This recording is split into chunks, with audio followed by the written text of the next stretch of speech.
हर बच्चे को अगर स्टॉक मार्केट के बारे में सही नॉलेज दिया जाए तो ये हमारा जो देश है वो ग्रो कर सकता है,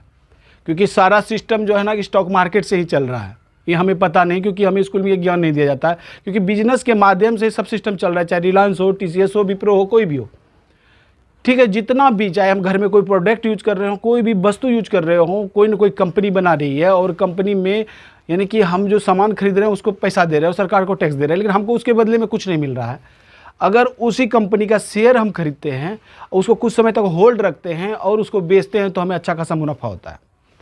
और किस समय खरीदना है, कब बेचना है, कंपनी में का ROE क्या है, ROC क्या है, P रेशियो क्या है, अगर ये आपको सही तरीके से पता होगा कि कंपनी कैसे काम करती है, किस लेवल पे किस कंपनी को खरीदना है, और हम रिजल्ट पढ़ना आ गया तो हम सही समय पे उसको खरीद के कुछ ही दिनों बाद बेच के आप उससे पैसा कमा सकते हैं। पूरा ज्ञान होना उसका बहुत ही इंपॉर्टेंट है। इसीलिए बच्चों को बेसिक ज्ञान देने के लिए, अगर वो फुल टाइम यानी कि इसको करियर बनना चाहता है, उसको एडवांस ज्ञान देने के लिए DCLS का निर्माण किया गया है, जिसके माध्यम से सभी बच्चे फाइनेंशियली फ्री हो सकते हैं और 30+ तक में यानी कि जब उसकी शादी होती है वो फाइनेंशियली फ्री हो सकता है, टेंशन फ्री लाइफ जी सकता है, क्योंकि टेंशन शादी के बाद चालू होता है, उसी समय तक वो फाइनेंशियली फ्री होगा, चाहे उसकी सरकारी जॉब हो या ना हो।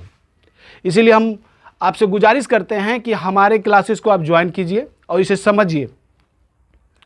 तभी आपको ये पता चलेगा कि ये यानी कि क्या कहना चाह रहा है, ये क्या मुहिम है जिसके माध्यम से हम आपको बताना चाह रहे हैं कि ये एक ऐसा माध्यम है, इसी के माध्यम से ही समाज का कल्याण हो सकता है। क्योंकि सेविंग एंड इन्वेस्टिंग, पहले तो बचत करना होगा। जो भी आप काम कर रहे हैं, चाहे बच्चे को पढ़ा रहे हैं या किसी दुकान में काम कर रहे हैं या कहीं से भी आपको पैकेट खर्च मिल रहा है, उसको आप बचाइए और उसको कहीं ना कहीं निवेश कीजिए, निवेश का आदत डालिए, और निवेश की आदत के माध्यम से ही आप 30+ तक में फाइनेंशियली फ्री हो सकते हैं। इसी के साथ ही आज का ये टॉपिक यहीं समाप्त होता है। धन्यवाद।